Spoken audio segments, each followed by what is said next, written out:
Alhamdulillah Kota Probolinggo menyimak tentang hukum yang tidak adil, Pak Ustadz. Jadi hukum yang tidak adil itu hukum yang seperti apa, Pak? Ustadz?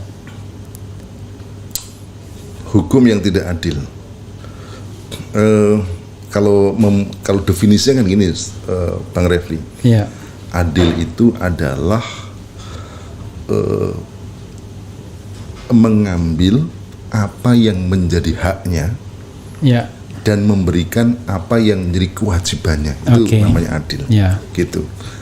Nah, kalau yang dirupakan dalam bentuk fisik ya seperti timbangan itu artinya sepadan. Hukuman itu sepadan dengan perbuatan yang dikerjakan gitu. Nah, cuman kalau timbangan itu kan fisik ya, fisik. Tentu kalau fisik itu mudah. Sekarang kalau non fisik itu yang sulit. Misalnya mencuri. Hubungannya apa yang adil? Apakah di penjara? Penjara berapa tahun? Membunuh itu berapa penjara, berapa tahun dan sebagainya? Ataukah kemudian yang lain-lain? Nah, sebenarnya kalau kita lihat Islam datang dengan itu memberikan keadilan tadi. Yang kalau tadi saya katakan ketika bicara tentang keadilan secara non fisik itu kan gimana ngukurnya? Iya. Gitu. Maka Islam datang dengan ukuran yang adil. Karena kembali lagi tadi hudalinnas hudal mutakin. Quran mengatakan apa? Quran mengatakan bahwa watammat kalimatu rabbika sidqa wa adla. Sidqa wa adla. Telah sempurna kalimat Tuhanmu. Sidqa itu artinya benar. Wa adla, dan adil. Berarti Quran itu benar dan adil. Benar beritanya, semuanya benar dan adil. Maka ketika Quran kata Allah memberikan hukuman kisos bagi hukuman orang yang membunuh, itulah hukum yang adil. Gitu. Tidak ada hukuman yang lebih adil daripada itu. Gitu. Kalau misalnya ya sekarang tapi kisos itu kan tidak harus cambuk, Ustaz, kan? Enggak, kalau yang bukan pembunuhan tadi, kutiba alikumul kisos. Hukuman Tuhan atas kamu itu al-kisos fil qatlah, bagi orang yang terbunuh. Orang itu kan hukumannya adalah hukuman kisos. Ya, kisos itu kan metode kan, tapi intinya adalah hukuman mati kan. Mata dibalas mata adalah Hammurabi kan. Maksudnya itu, gini, kan tidak harus dengan cambuk kan metodenya. Bukan.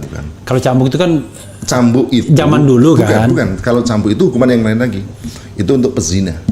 Az-zaniyatu waz-zani fajlidu. Sorry, saya salah.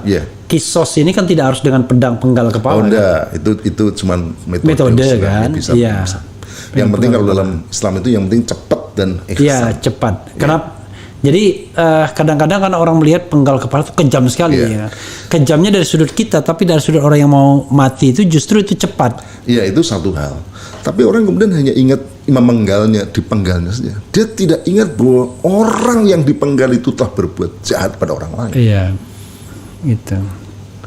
Hukuman apa yang pantas bagi orang yang dibunuh? Kalau dalam pandangan Islam itu ditanya yang gini, kalau orang ditanya ya, misalnya orang yang dibunuh, lalu kemudian ditanya anak-anaknya, hukuman apa yang pantas? Mungkin akan mengatakan bunuh. Kalau ditanyakan orang lain yang tidak ada kepentingan, mungkin dia bisa dinegosiasi. Justru hukum yang sekarang ini bermasalah di situ. Coba bayangkan kalau dalam pandangan Islam tadi, orang membunuh, hukuman utamanya adalah kisos. Tapi nanti keluarga bisa memaafkan. Kalau maafkan, dia bisa menerima dan dia diat sebanyak 100 unta, 40 unta dalam keadaan bunting. Satu unta berapa itu? Atau 1000 dinar. Kalau dirupiahkan kira-kira berapa? Nah, kalau satu dinar itu 4,25 gram emas. Berarti kalau 1000 dinar 4 kilo seperempat. Nah, 1 gramnya berapa? 4 kilo seperempat. Iya. Berarti 4 miliar.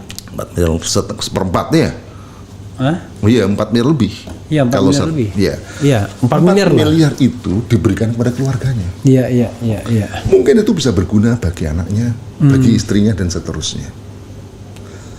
Tapi diat itu bisa dinegosiasikan nggak? Apanya? Bisa dinegosiasikan. Bisa. Kalau misalnya kemudian dia tidak mampu, Ya. Lalu kemudian keluarganya mengikhlaskan, boleh juga. Tanpa diat pun bisa.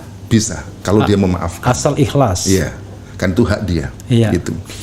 Nah, coba bandingkan dengan hukum yang sekarang terjadi. Iya. Orang dibunuh, kemudian ada keluarganya ini dia hanya melaporkan, dia tidak berhak menuntut. Iya. Yang menuntut siapa? Jaksa. Iya. Jaksa, tidak ada hubungan sama sekali, emosional sekali, Iya. tidak ada hubungannya. Iya. Lalu kemudian nuntutnya itu beberapa bulan dan mungkin denda. Kalaupun ada denda, itu tidak diberikan pada keluarga korban, dimasuk ke dalam kuas negara. Terus keluarga korban dapat apa? Iya. Iya. Kehilangan bapak. Iya. Misalnya dan seterusnya. Apalagi dalam sistem sekarang, siapa yang bertanggung jawab ketika kemudian sudah meninggal tadi? Oke. Ada denda pun tidak banyak masuk ke negara. Iya. Kemudian mungkin dimasukkan ke dalam penjara beberapa bulan, beberapa tahun di sana. Pertanyaannya, apakah lebih baik setelah dimasuk penjara? Iya. Belum tentu juga. Maka Quran itu dengan kalimat pendek mengatakan, walakum fil qisasi hayatu ya udil albabi la'allakum tattaqun. Dan untuk kamu ada hukuman, dan untuk walakum fil qisas, dan untuk kamu dalam hukuman qisas itu hayatun, justru ada kehidupan. Kenapa ada kehidupan? Para ulama mengatakan kalau hukum qisas itu diterapkan, diundangkan, maka mengakibatkan apa? Orang yang mau membunuh takut membunuh.